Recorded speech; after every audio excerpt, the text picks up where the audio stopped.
Packet filtering. The Cisco ASA can protect the inside network, the demilitarized zones, and the outside network by inspection all traffic that passes through it. You can specify policies and rules that identify what traffic should be permitted into or out of an interface. The security appliance uses an access control list to drop unwanted or unknown traffic when it attempts to center the firewall. The access control list (ACL) is a collection of security rules or policies that allows or denies packets after looking at the packet headers and the other attributes. Each permit or deny statement in the ACL is referred to as an access control entry (ACA). This ACE can classify packets by inspecting layer 2 through layer 4 headers for a number of parameters, including the following: layer 2 protocol information such as ether types, layer 3 protocol information such as ICMP, TCP or UDP, layer 3 header information such as source and destination IP addresses, layer 4 header information such as source and destination TCP or UDP ports. After an ACL has been properly configured, you can apply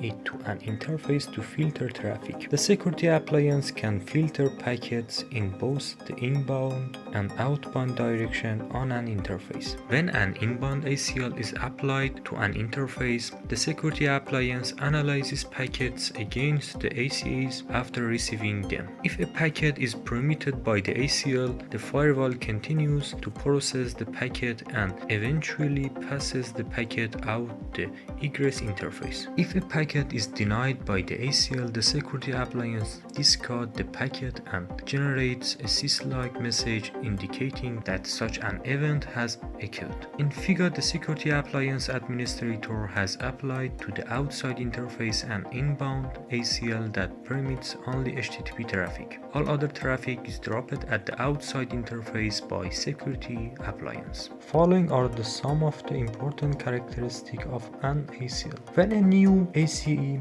is added to an existing ACL, it is appended to the end of the ACL. When a packet enters the security appliance, the ACEs are evaluated in sequential order. Hence, the order of an ACE is critical. For example, if you have an ACE that allows all IP traffic to pass through and then you create another ACE to block all IP traffic, then the packets will never be evaluated against the second ACE because all packets will match the first ACE entry. There is an implicit deny at the end of all ACLs. If a packet is not matched against a configured ACE, then it is dropped and a syslog with a message ID of 106023 is generated. An ACL must explicitly permit traffic traversing the security appliance from a lower to higher security level interface of the firewall. The ACL must be applied to the lower security level interface. You can apply the same ACL to multiple interfaces, however, it is not considered to be a good security practice. You can use ACLs to control traffic through the security appliance as well as control traffic to the security appliance. Types of ACLs. The security appliance supports 5 different types of ACLs to provide a flexible and scalable solution to filter unauthorized packets into the network. Standard ACLs, extended ACLs, IP version 6 ACLs, Ether type ACLs, and web type ACLs. Standard ACLs. Standard ACLs are used to identify packets based on their destination IP addresses. These ACLs can be used in scenarios such as split tunneling for the remote access VPN tunnels and route distribution within route maps. These ACLs, however, cannot be applied to an interface for filtering traffic. A standard ACL can be used only if the security appliance is running in routed mode. In routed mode, the Cisco ASA routes packets from one subnet to another subnet by acting as an extra layer 3 hub in the network. Extended ACLs. Extended ACLs, the most commonly deployed ACLs, can classify packets based on the following attributes: source and destination IP addresses, layer 3 protocols, source and or destination TCP and UDP ports, destination ICMP type for ICMP packets. An extended ACL can be used for interface packets filtering, quality of service packets classification, packet identification for NAT and VPN encryption. IP version 6 ACLs. An IP version 6 ACL functions similarly to an extended ACL. However, it identifies only IP version 6 traffic passing through a security appliance. Ether type ACLs.